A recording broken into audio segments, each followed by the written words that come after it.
Alright, so welcome back to another video of CCNA 200301 version 2.0, right?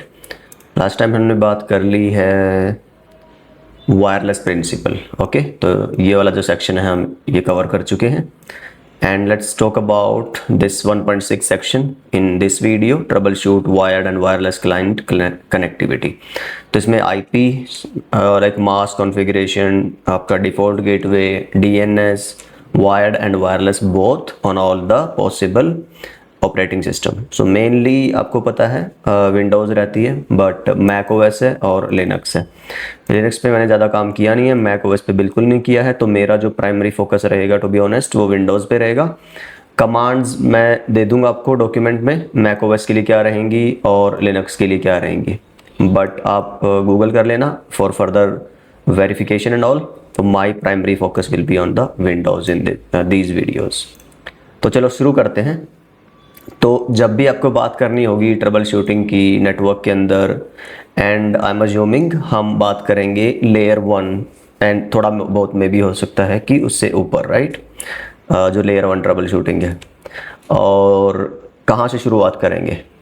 जब भी हम बात करें तो सबसे पहले आप चेक करते हो अपनी IP कॉन्फ़िगरेशन. मान लो जब भी कोई भी जो लेयर 1 नॉक इंजीनियर है या नॉर्मली आप कोई छोटा मोटा नेटवर्क संभाल रहे हो, आपके पास कोई कॉल आती है या आपके सामने कुछ ऐसा रहता है कि हाँ ये वाला इशू हम फेस कर रहे हैं, तो सबसे पहला जो, अच्छा आप अगर ये वाली वीडियो देखेंगे ना, ट्रबल शूटिंग मास्टरी कोर्स की पहली ही वीडियो, तो इसमें आपको top to bottom, bottom to up, इस तरह की ना ट्रबल शूटिंग अप्रोच के बारे में मैंने बहुत सारी बातें करी हुई है वहाँ पे, कि आपकी ट्रबल शूटिंग को लेके अप्रोच क्या रहनी चाहिए डिपेंडिंग अपॉन डिफरेंट सिनेरियोज, जो डिफरेंट प्रॉब्लम्स आप फेस कर रहे हो. Over the time, over the experience आपको धीरे धीरे पता चल जाता है कि आप कहाँ से शुरू करो, राइट? जब हम बोलते हैं कि बॉटम अप अप्रोच, तो वहाँ पे आप बोलते हो कि यार आप, यहाँ पे मैं लिख नहीं सकता क्या?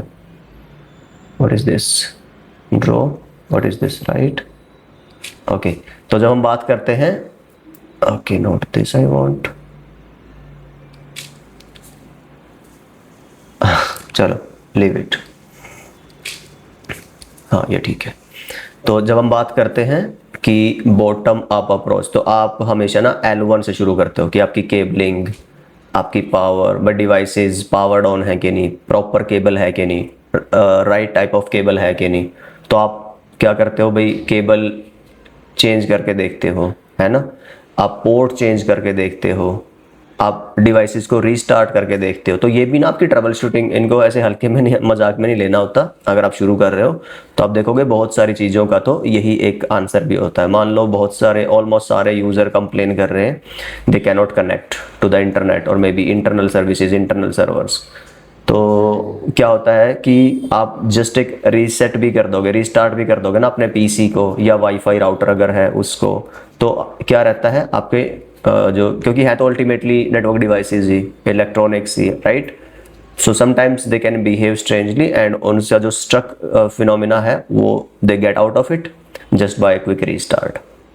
ठीक है, तो लेयर 1 की कोई छोटा मोटा इशू फंसा होता है वो निकल जाता है.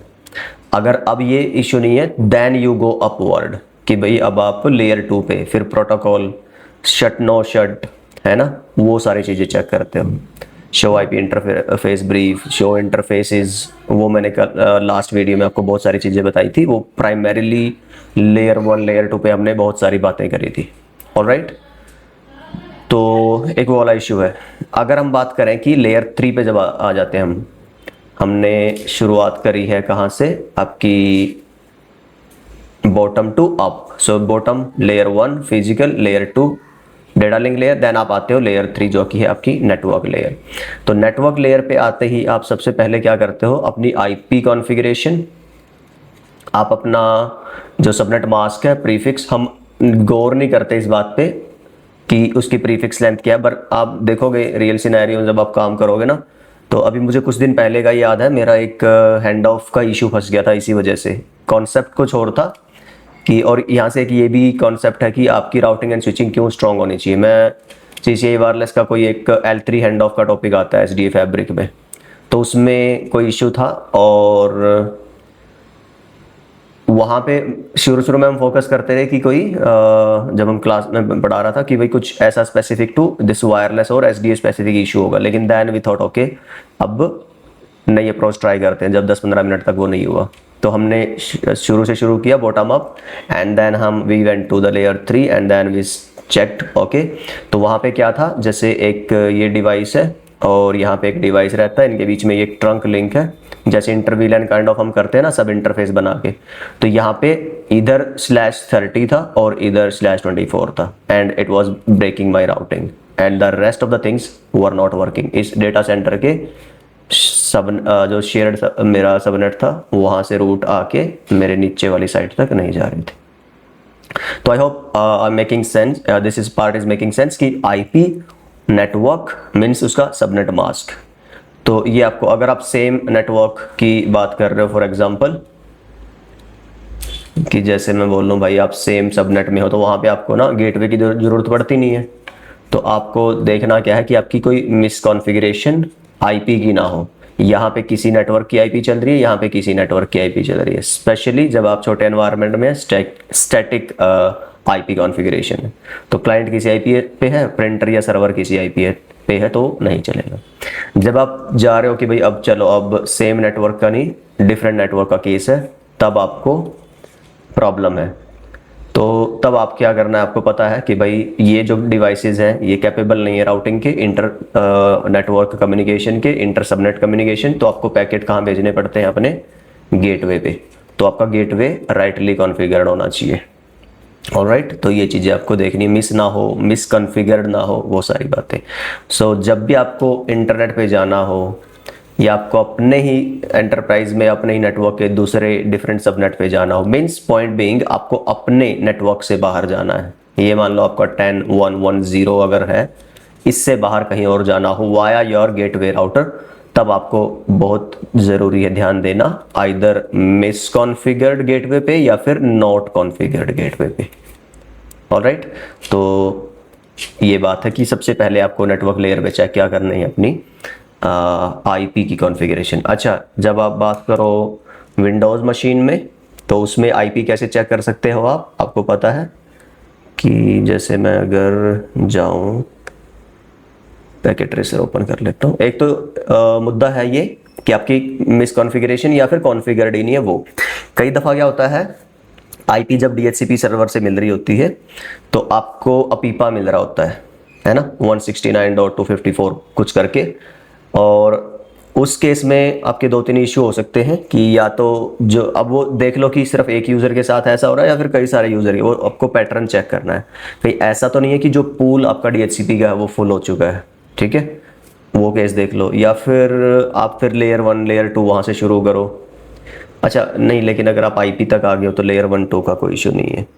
तो दूसरा क्या केस हो सकता है आपका कि मान लो जैसे ना वाईफाई के केस में कई बार ऐसा होता है, आपका डिवाइस यूज़र नेम पासवर्ड आपने सही नहीं डाले हैं, मतलब सही डाल दिए हैं और आप स्टिल कनेक्ट नहीं कर पा रहे हो अपने राउटर से। तो आपका जो डिवाइस है, पर ये भी ना आईपी से लेना देना नहीं है इसका, है ना, कि भाई मान लो वो मैक फिल्टर में आपने इनेबल करा हुआ है कि नहीं करा हुआ है। चलो उसको मैं अभी नहीं रिलेट करता हूँ, बट मैं क्या कहना चाह रहा हूँ यहाँ समझाने की कोशिश करता हूँ।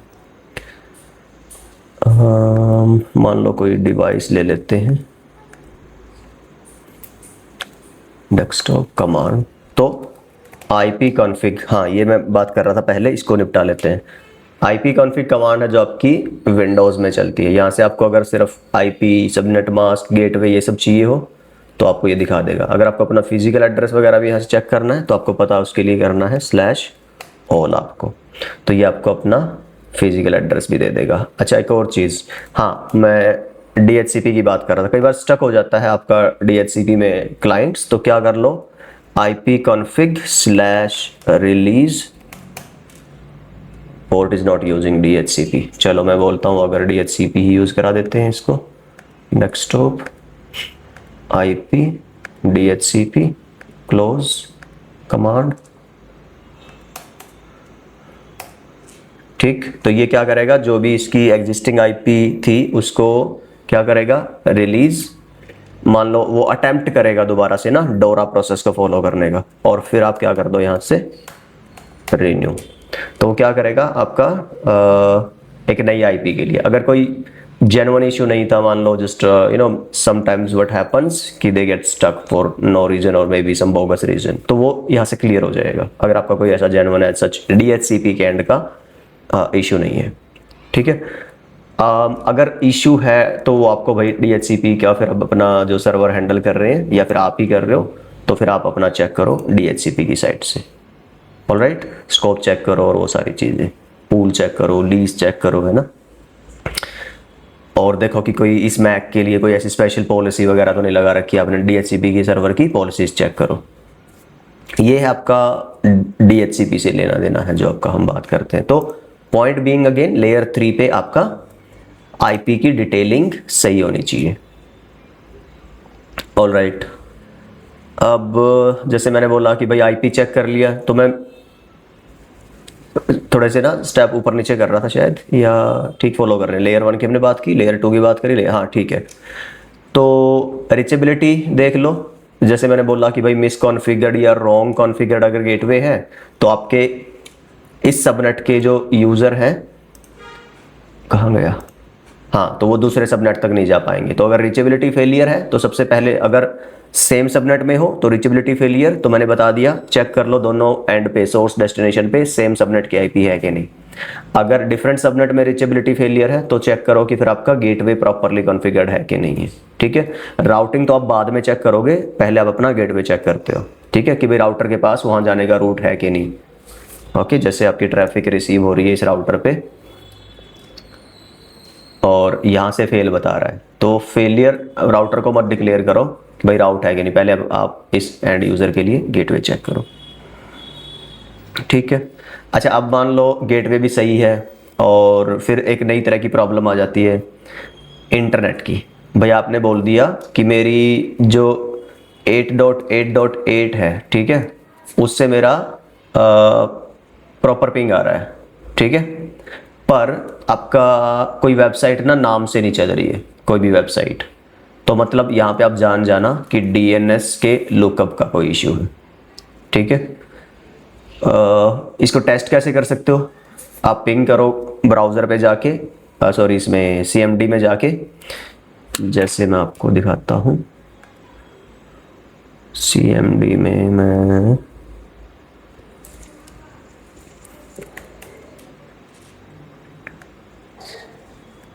तो मैंने यहाँ लिखा पिंग 8.8.8, तो मतलब यहाँ से मेरा अगर मैं अपने पब्लिक गूगल DNS को रीच कर रहा हूँ तो इसका मतलब मेरा इंटरनेट तो चल रहा है, ISP की साइड मेरे पैकेट जा रहे हैं, वो सब कुछ राउट वगैरह करवा पा रहे हैं। लेकिन अगर मैं मान लो ये नहीं कर पा रहा, google.com कोई भी पर्टिकुलर वेबसाइट भी हो सकती है, अगर सिर्फ वो वेबसाइट नहीं चल रही तो फायरवॉल वगैरह पे चेक करो कि कोई वो ब्लॉकिंग URL फिल्टरिंग का रूल तो नहीं है, वो आप अपने एडमिन से या लेयर 2 लेयर 3 वालों से बात करो। अगर आप एक L1 इंजीनियर हो, राइट, अगर आप ही सब कुछ देख रहे हो तो फिर आपको पता ही है कि कहाँ पे क्या कुछ चेक करना है, जो कि जनरली केस होगा नहीं अगर हम CCNA की और L1 की बात कर रहे हैं, राइट। और फिर अगर वो पर्टिकुलर वेबसाइट की बात नहीं है तो क्या चेक करना है आपको कि DNS की एंट्रीज चेक करनी है। जैसे इंडस्ट्री में कैसे चलता है थोड़ा सा बता देता हूँ, कि जब भी आपका जो यूज़र्स हैं, ऑलराइट, मान लो एक एम्प्लॉय है, वो लॉगिन और ज्वाइन करता है तो उसको लैपटॉप वगैरह मिलते हैं, डेस्कटॉप मिलते हैं, तो उसको अपना अकाउंट नहीं मिलता। वो मतलब यूज़र जो अकाउंट बनता है ना लैपटॉप पे आपके और मेरे नॉर्मल लैपटॉप पे, वैसा नहीं होता। तो सबसे पहले क्या होता है कि वो कंपनी का एक डोमेन होता है, उस पे ज्वाइन करा रहता है ये वाला। तो सर्वर को थोड़ा पढ़ोगे ना कभी आप, उसमें AD सर्वर आता है। एक AD सर्वर में आप एक एम्प्लॉय की सारी डिटेल होती है, क्या कर सकता है, क्या एक्सेस है, और लाइक जो भी उसकी डेजिग्नेशन है उसके बेसिस पे, उसके प्रिविलेजेस के बेस पे। दूसरा क्या रहता है कि अब यहाँ पे जब इसको नेटवर्क से कनेक्ट करता है, मान लो वायर्ड से या वायरलेस से, तो इसको जो कनेक्टिविटी मिलेगी, तो अब ये हमारे और आपके जो घर पे हम इंटरनेट चलाते हैं उस पे हमारा यूज़ होता है DNS। क्या नॉर्मली तुम जब IP कॉन्फ़िगर करोगे ना तो DNS तुम्हें इस तरह से दिखाएगा 888 करके, है ना, पब्लिक। यहाँ इंडस्ट्री में क्या रहता है, एक DNS सर्वर ने उन्होंने अपना बना रखा होता है, लोकल DNS सर्वर। अब मान लो उसकी कोई IP है 10.1.1.1.5, तो जो आपका कंप्यूटर है इस पे मान लो आपकी आईपी थी 192.168.10.9 और जो इसका सबनेट मास्क होगा, जो इसका गेटवे होगा, और इसमें जो डीएनएस मिलेगा वो आपको इस तरह से मिलेगा। तो अगर आपको इंटरनेट पे भी जाना है फॉर एग्जांपल, तो आप पहले कहाँ जाओगे, इंटरनली अपने, मान लो मैं ये क्लाउड बना रहा हूँ आपकी कंपनी का, कुछ भी यहाँ पे नेटवर्क है, और इसके थ्रू आप क्या करोगे, पहले अपने इस डीएनएस पे जाओगे। जब भी आप ब्राउज़र में कोई आपने आईपी वो नाम टाइप करा ना, तो नाम रिजॉल्व कहाँ होगा, आपके डीएनएस पे, कि ठीक है भाई मेरे को जाना है डीएनएस पे चेक करो कि अगर वो आपका, अब ऐसा क्यों करते हैं ना ये लोग, क्योंकि कोई इंटरनल साइट हो सकती है, कोई इंटरनल ऐप हो सकता है, वो सब रन करना है आपको सिक्योरिटी रीजन से, कि भाई फालतू की ये वेबसाइट्स वगैरह लोग ना एक्सेस कर पाएँ। ऑडिटिंग के लिए कि भाई लॉग्स रहें, ताकि अकाउंटेबल रहे एम्प्लॉयज़ की, किसने क्या एक्सेस किया है वो सब यहाँ पे रिकॉर्ड रहे। तो इन सब सिक्योरिटी और मैनेजमेंट पॉलिसीज़ के लिए ये इन हाउस रहता है। अच्छा, अब यहाँ पे मान लो अगर इंटरनल है तो इंटरनल का तो उसको पता ही होगा, जैसे मान लो abc.com करके कुछ आपका या अपनी कंपनी का कोई भी HR का सर्वर है, पोर्टल है, तो वहाँ पे इंटरनली खुल जाएगा। इंटरनल एक IP होगी आपकी, प्राइवेट IP। बट अगर मान लो आपको इंटरनेट चलाना है तो अब उसके लिए फिर ये रजिस्टर रहेगा पब्लिक 8.8.8 पे, तो वो जाएगा बाहर। अब वहाँ से वो IP आपको बताएगा, तब आपसे यहाँ आएगी और फिर आपको यहाँ मिलेगी। तो आपका इस कॉर्पोरेट DNS के थ्रू जाती है सारी ट्रैफिक। अब मान लो DNS की कोई प्रॉब्लम है, इंटरनेट की प्रॉब्लम नहीं है, आपने 8.8 से पिंग करके देख लिया वो आ रहा है, तो अब यहाँ से फिर आपको ना अपनी CMD में, जैसे यहीं पे मैं थोड़ा दिखा देता हूँ आपको, NS लुकअप करना है फिर आपको, ठीक। और फिर मान लो जो भी आपकी कंपनी का सर्वर का नाम है, वो सर्वर का नाम आप यहाँ पे लिखोगे। जैसे मैं बोल देता हूँ nsgt.local, कुछ भी ऐसे, है ना। तो अगर मेरे केस में टाइम आउट आएगा क्योंकि एज सच मैं अभी अपने नेटवर्क पे नहीं हूँ, पर मान लो अगर तुम करोगे google.com, मैं जस्ट एक एग्जांपल दे रहा हूँ, तो जो भी उसकी IP होगी ना सर्वर की, वो दिखा देगा आपको, ठीक। आपके केस में आपको चेक करना है कि फिर वो जो IP है और आपका जो एक्चुअल सर्वर की IP है वो दोनों सेम है कि नहीं है। पहली बात तो यही है कि ये रॉन्गली कॉन्फ़िगर्ड तो नहीं है, आपके PC पे, आपके डिवाइस पे by mistake wrong DNS configured तो नहीं है, इंटरनल DNS। अगर सही भी है फिर भी आपका सर्वर आपको वो कर रहा है, नहीं अलाउ कर रहा है, तो फिर अब सर्वर की साइड से, आपके PC के साइड पे कुछ नहीं, आपको बस अपने एडमिन को बताना है और वही आपका क्या देखेगा, ये सारी चीज़ें चेक करेगा कि भाई सर्वर के साइड से मैं चेक करूं why this is happening, right. तो it's not the network who is culprit. कुछ और भी मैं मेरे दिमाग में आ रहा था, जैसे चलो वो आगे बात करेंगे। अब लेयर 3 पे, हाँ लेयर 3 पे ही है ना हम, तो ये DNS की बात है। आई होप ये DNS वाला मुद्दा आपको समझ में आ चुका है। तो लेयर 3 पे अच्छा DNS, वैसे लेयर 3 चलो हमने बात कर ही ली है क्योंकि ये IP से रिलेटेड था, पोर्ट से नहीं, पोर्ट 53, तो इसलिए हमने इसको लेयर 3 पे ही पढ़ा है। अगर मैं पोर्ट स्पेसिफिक फिल्टरिंग और उसकी बात करूं, 53 पोर्ट नंबर अगर ब्लॉक कर रखा है तो वो फिर आपकी अपर लेयर की बात आती है। मैं अभी यहाँ पे IP के लेवल से बात कर रहा हूँ, फायरवॉल को मैं कम से कम इंक्लूड करने की कोशिश कर रहा हूँ, ठीक है। एक ये मुद्दा। अच्छा, दूसरा एक मुद्दा क्या हो सकता है जो मुझे अभी ध्यान आ रहा है, शायद मैं फिर भूल ना जाऊँ। कई दफ़ा ऐसा होता है कि आपकी ना IP तो पिंग आ रही है, पिंग तो चल रहा है, इंटरनेट की सारी वेबसाइट्स सब कुछ IPs, लेकिन वो सर्वर से आप कुछ डाउनलोड नहीं कर पा रहे हो, ठीक है। वहाँ पे इशू आता है MTU का। आप ना एक कमांड आती है, शायद मैं अगर यहाँ से एग्जिट करूँ, पिंग, जैसे मैं बोल रहा हूँ 8.8.8.8 और सिंपली आप बोलो आपने पिंग कर दिया, तो यहाँ से जो डिफ़ॉल्ट MTU है आई बिलीव 1500, ये उसके साथ पिंग करता है, उसके साथ आपका डेटा, उतना डेटा भेजता है। अच्छा, ये पिंग के केस में नहीं है, नॉर्मली जो आपका डेटा जाता है ना, एक्चुअल पिंग तो छोटा सा पैकेट है एक आपका ना, पर मान लो आप जब कुछ भी डाउनलोड या अपलोड कर रहे हो, राइट, तो वो 1 GB डेटा है, तो हमें पता है ना, हम उसको फिर वो PDUs में, पहले DU डेटा यूनिट, रहती हैं और उनके साथ फिर हेडर ऐड होते हैं तो फिर वो PDU बनते हैं, राइट, छोटे छोटे। और मैक्सिमम साइज उसका 1500 बाइट हम बोलते हैं, जो MTU कहते हैं, ठीक। ये सब मैंने ऑलरेडी CCNA में पहले स्विचिंग में पढ़ाया हुआ है, वो देख लेना अगर नहीं देख रखा है तो। बट द पॉइंट इज, अगर आपका नेटवर्क में MTU का इश्यू है, ठीक, कि आपके जो डिवाइसेस हैं कहीं पे कुछ ऐसा कॉन्फ़िगरेशन है कि आपका ना आपने MTU ही 1450 कॉन्फ़िगर कर रखा है। जैसे मैं आपको दिखाऊं कैसे करते हैं, कि एक राउटर ले लेते हैं फटाफट से। तो ये MTU आप इंटरफेस के लेवल पे भी कर सकते हैं और ग्लोबल राउटर के सिस्टम लेवल पे भी कर सकते हैं, ठीक। लेट मी ट्राई कि कितना पॉसिबल है इसमें पैकेट ट्रेसर में।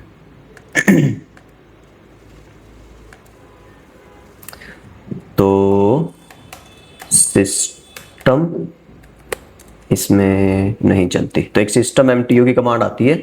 यहाँ पे आप देखो मैक्सिमम कितना सपोर्टेड है और वहाँ पे कितना कॉन्फ़िगर्ड है। अच्छा, चेक कैसे करना है कॉन्फ़िगर्ड कितना? कॉन्फ़िगर यहाँ से होगा ग्लोबल लेवल पे सारे इंटरफेसेस के लिए, और शो इंटरफेसेस मान लो मेरे पास कौन सा है, FA0/0 है ना, FA0/0। तो यहाँ पे आपको ये मिल जाएगा, तो वो जो कॉन्फ़िगर्ड होगा यहाँ से दिख जाएगा आपको, ठीक।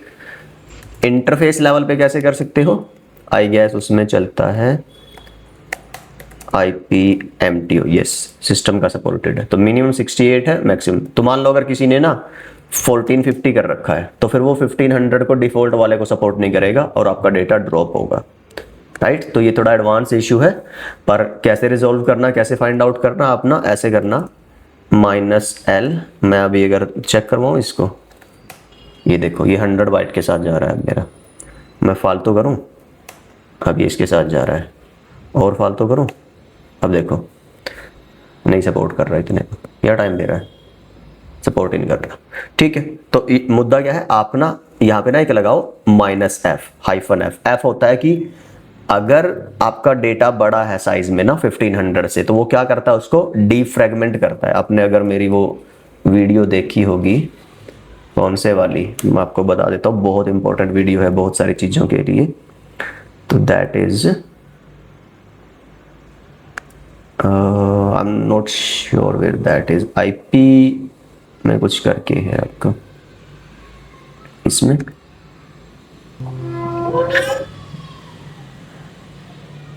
Yes, IPv4 header format. तो इसमें मैंने फ्रेगमेंटेशन, जो लेयर 3 IP का हेडर है ना, उसको बहुत अच्छे से बता रखा है। तो आप ये वीडियो देखना अगर ये समझना हो आपको, बट मैं फिर भी बता दे रहा हूँ। फ्रेगमेंटेशन का मतलब क्या होता है कि जब डेटा साइज बड़ा होता है ना पैकेट्स का, तो जो आपके इंटरमीडिएट डिवाइसेज है वो क्या करते हैं, मान लो ये आपके 5000 बाइट का डेटा आया, ठीक है। और कई दफ़ा ऐसा भी होता है कि एक जो आपका डिवाइस है कोई MTU सपोर्ट कर रहा है, अगला जो डिवाइस है कोई MTU सपोर्ट कर रहा है, ठीक है। और अच्छा क्या कह रहा था मैं, अब इस डिवाइस के पास ये आया और डिवाइस क्या करेगा भाई, मेरा मैक्सिमम कितना है 1500, और ये क्या कर देगा इसको 1500, 1500, 1500, 45 और 500। तो इस तरह के 4, जनरली बस समझने के लिए बता रहा हूँ। इस प्रोसेस को बोलते हैं फ्रेगमेंटेशन, ठीक। कि लेयर 3 जो है आपकी, लेयर अबव लेयर से अगर डेटा आ रहा है ज़्यादा और लेयर 3 पे आपको इससे ज़्यादा डेटा आप भेज नहीं सकते, तो वो क्या करता है, उसको छोटे छोटे टुकड़ों में आगे और फर्दर डिवाइड कर देता है। This is fragmentation. अब इसमें ना एक बिट सेट होती है लेयर 3 के हेडर में, उसी से पॉसिबल होता है। आप लेकिन क्या करो यहाँ पे ना, -F करने का मतलब होता है कि आप बोल दो उसको कि जो ये फ्रेगमेंटेशन है इसको आप बंद करो, फ्रेगमेंट मत करो, ठीक। ताकि आपको पता चल सके कि आपका मैक्सिमम कितना डेटा पॉसिबली जा रहा है और आपका MTU का इश्यू है कि नहीं है। तो आपको ना ऐसे देखना है -L और -L और 1500, तो यहाँ से ना फेलियर आएगा। और आप अगर 1450 करोगे इसका सक्सेस होगा, 1440 करोगे सक्सेस होगा। आप यहाँ से समझ जाओगे कि हाँ यार MTU का इशू है कहीं ना कहीं नेटवर्क में, और आप अपने L2 L3 वालों को ये अपडेट करो कि इस तरह से MTU की वजह से मेरी कनेक्शन में प्रॉब्लम है, डाउनलोड अपलोड में प्रॉब्लम है। तो एक ये इशू होता है आपका MTU का। तो ये सारी बातें हैं लेयर 1, लेयर 2, लेयर 3, लेयर 4 पे एज सच हमारा ऐसा कुछ होता नहीं है, और लेयर 7 पे फिर हम इतना बात करते नहीं है भाई, सॉफ्टवेयर अनइंस्टॉल करो, इंस्टॉल करो, कुकीज़ कैश क्लियर करो, ये सारी बातें हैं ना। वो अगर वो वेब सर्वर की दिक्कत नहीं है, नेटवर्क की दिक्कत नहीं है, ब्राउज़र की ही दिक्कत है ना, मेल सर्वर की, जो मेल आपका आउटलुक है उसी की दिक्कत है, तो फिर वो अलग ट्रबल शूटिंग है। ऑल राइट, अगर वायरलेस की बात करोगे फॉर एग्जांपल, है ना, तो वायरलेस में ऑलमोस्ट सारी चीज़ें ऑटोमेटिक होती हैं। एक चीज़ है शायद बस जो आप बेसिक ट्रबल शूटिंग के लिए, जैसे हमने बोला ना कि आप क्या करो, डिवाइसेस को रीस्टार्ट कर लो एक बार, वो एक जनरल ट्रबल शूटिंग है। ऐसे ही वाईफाई में भी अगर आपको पता हो, आपके जो नेटवर्क है ना, SSID है, उस पर आप क्लिक करके ना उसको फॉरगेट नेटवर्क कर लेते हैं। तो मैं अगर आपको दिखाऊं, स्क्रीन पे मेरा वाईफाई वाला नहीं है, पर आपको पता होगा यार, है ना, कि अगर मैं यहाँ जाके wifi network, wifi forget network, screen मिलेगा कुछ? हाँ, जैसे यहाँ पे ये वाला ना, तो आप इस पे राइट क्लिक करते हो, फॉरगेट नेटवर्क का ऑप्शन आता है, या फिर सेटिंग में जाके मैनेज में जाओगे, हाँ इसमें जाके मैनेज में जाओगे। अच्छा, ये लिंक दे रखा है इसने, बढ़िया। तो यहाँ गए, इस पे गए सेटिंग में, मैनेज नॉन नेटवर्क, और इसको फॉरगेट कर लो, और दोबारा से इस पर क्लिक करके इसमें यूज़र नेम और पासवर्ड डाल लो। तो कई बार इससे भी वाईफाई का इशू सॉल्व हो जाता है कि नहीं जुड़ रहा था, नेट नहीं चल रहा था, अब चल गया। ठीक। दूसरा आपका, फिर अगर थोड़े एडवांस इशू की तरफ जाओगे कि भाई अब वो ऑथेंटिकेशन आप नॉर्मल पासवर्ड बेस नहीं कर रहे, एंटरप्राइज में आपका WLC लगा है, AAA सर्वर, आइस वगैरह लगे हैं, और फिर उन पे कई बार ना सर्टिफिकेट का इशू होता है, आपके डिवाइसेस पे, लैपटॉप्स पे ना वो लिखा आता है फिर certificate issue, trusted security certificate, ऐसा कुछ। तो फिर उसमें आप कुछ नहीं कर सकते, आपको फिर अपना इशू एस्केलेट करना पड़ेगा फर्दर अपनी L2 L3 की टीम को, राइट। बट यस, वो एक और रीज़न है, एक और इशू है जो वाईफाई में होता है। बाकी मैं आपको डॉक्यूमेंट में दिखाऊंगा अभी थोड़ी देर में, जो मैंने लिखा हुआ है वो सिर्फ लिखने के लिए लिखा है। जैसे भाई आप ऑथेंटिकेशन है ना, चेक करो, इसमें क्या होता है वाईफाई में, जो आपकी क्लाइंट है, वाईफाई वाले क्लाइंट, मान लो PC या जो लैपटॉप, मोबाइल है ना, वो सब, और जो आपका ये वाईफाई राउटर है, AP कह लो, तो इन सब की सेटिंग क्या होनी चाहिए, सेम होनी चाहिए। पर ये सिर्फ लिखने की बात क्यों है, क्योंकि जब आपके AP बूट होते हैं, SSID ब्रॉडकास्ट कर रहे होते हैं, तो ये भेजते हैं क्या, हर एक थोड़े टाइम इंटरवल पे ना एक क्या बोलते हैं इसको, बीकन। ठीक। और ये जैसे इसका डिफॉल्ट पीरियड होता है 100 मिलीसेकंड, तो 1 सेकंड में 10 बार एक SSID पे ये बीकन भेजते हैं।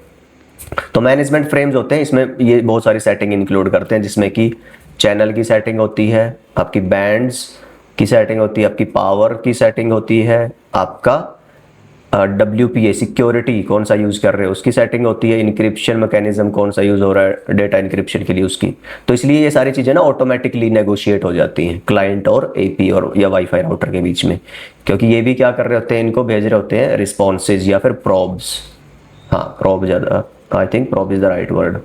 तो बीकन एंड प्रॉब के जरिए ये अपनी सारी कैपेबिलिटी को ऑटो नेगोशिएट कर लेते हैं। जैसे ना स्विचेस और राउटर्स में ऑटो नेगोशिएट नहीं चलता है, ऑटो MDIX, तो यहाँ पे जो क्लाइंट्स होते हैं वो अपनी, मान लो या दूसरा स्विच भी कोई है, तो वो देख लेंगे भाई ड्यूप्लेक्स कौन सा यूज़ करना है और स्पीड कौन सी यूज़ करनी है। तो ऐसे ही यहाँ पे चलता है इसमें, इसीलिए वो सारी बातें आपको ज़्यादातर दिक्कत परेशानी उठाने की ज़रूरत नहीं पड़ती, वो सब कुछ ऑटोमेटिकली हैंडल कर लेते हैं। तो ऑलमोस्ट लाइक वाईफाई का सारा जो आपको एंटरप्राइज में तो किस्सा मिलेगा ना, वो मेनली लेयर 1 पे एज सच कुछ मिलेगा नहीं, रीबूट कर लिया है ना। और बस हाँ, जैसे एक और मेरे को याद आ रहा है वाईफाई का ही, कि एक कोई क्लाइंट है फॉर एग्जांपल, और वो क्लाइंट बैठा है यहाँ पे,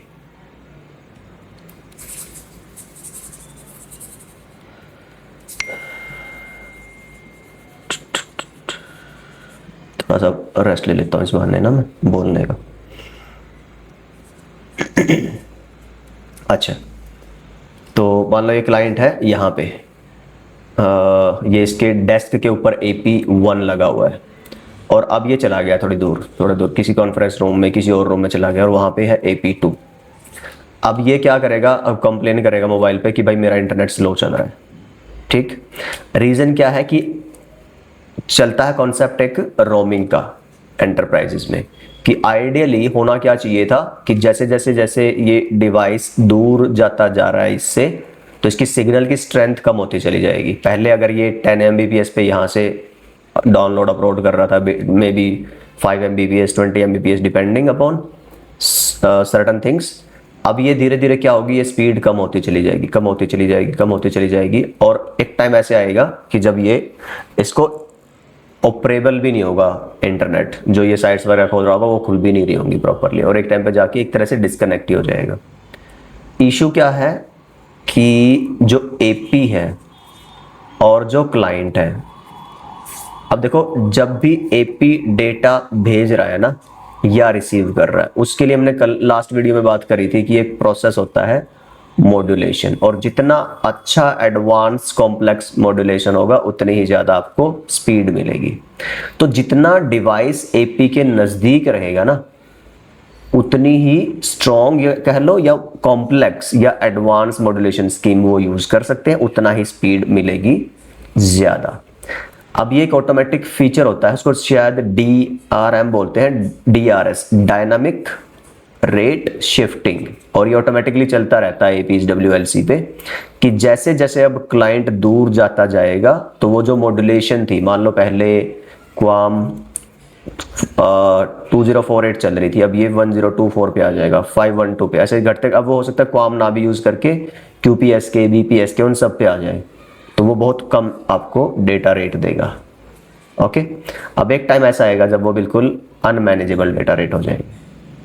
उसके केस में फिर आप तो कुछ नहीं कर सकते, आप प्रॉब्लम एस्केलेट कर सकते हो, फिर जो आपके इंजीनियर्स हैं वायरलेस या जो भी उस WLC को मैनेज कर रहा है, अगर ये एंटरप्राइज की बात है तो वहाँ पे ना फिर दो सेटिंग्स होती हैं जो आप चेंज कर सकते हो। एक तो होती है आपकी मिनिमम डेटा रेट, और एक होती है पावर। ये सब WLC के थ्रू एक रेडियो रिसोर्स मैनेजमेंट का कॉन्सेप्ट होता है, ऑटोमेटिकली उसके थ्रू हैंडल होता है।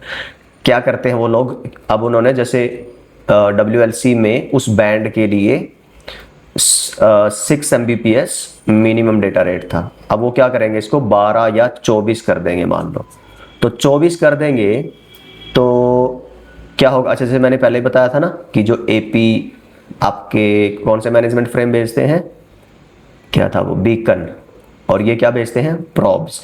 इनमें एक और वैल्यू नेगोशिएट होती है, वो है इनकी सिग्नल स्ट्रेंथ, जिसको बोलते हैं RSSI, received signal strength indicator. ये शायद मैंने CCNA वायरलेस वाली में पहले अच्छे से बता रखा है। EIRP क्या होता है, राइट, कि सेंडिंग के साइड की जो पावर है, फिर RSSI रिसीव्ड कितनी हुई है उधर से, है ना। तो ये जितना आपका डिवाइस दूर जाता जाएगा वायरलेस AP या राउटर से, उतनी ही RSSI कम होती चली जाएगी। तो उसी हिसाब से फिर क्या होगा, मॉड्यूलेशन की टेक्निक भी फिर लोअर आती जाएगी, स्पीड भी कम होती जाएगी। तो ये लोग क्या करते हैं, फिर इस मिनिमम डेटा रेट को बढ़ा देते हैं ताकि उस क्लाइंट को उतनी सिग्नल स्ट्रेंथ कम से कम रखनी ही पड़े अगर इस AP के साथ ज्वाइन रहना है तो, राइट। अगर उससे कम आ जाती है तो वो सपोर्टेड ही नहीं होगा, तो AP उसको डिस्कनेक्ट कर देगा, तो उसको फिर जुड़ना ही पड़ेगा अपने नज़दीक वाले AP के साथ। तो ये रोमिंग की प्रॉब्लम थी, इसको बोलते हैं स्टिकी क्लाइंट प्रॉब्लम, जो वायरलेस में काफ़ी कॉमन प्रॉब्लम है। Alright, I hope that make sense. तो एक ये है जो मेरे को अभी याद आ रही थी। आई थिंक यही है यार, इस वीडियो में इतना ही बात करते हैं, काफ़ी लंबी वीडियो वैसे भी हो चुकी है ना चाहते हुए भी। अगली वीडियो में मैं कुछ सिनेरियो बेस आपको 5-7 सिनेरियो डिस्कस करवाऊंगा, और कुछ फिर क्विज बेस्ड क्वेश्चंस रहेंगे हमारे बेसिक टू एडवांस। ये वीडियो बहुत 1-1.5 घंटे की हो जाएगी अगर मैं इसी में कवर करूं। तो I hope this has been helpful, and मिलता हूं आपसे अगली वीडियो में। बाय बाय, टेक केयर, ख्याल रखिए, सीखते रहिए, सिखाते रहिए और मस्त रहिए।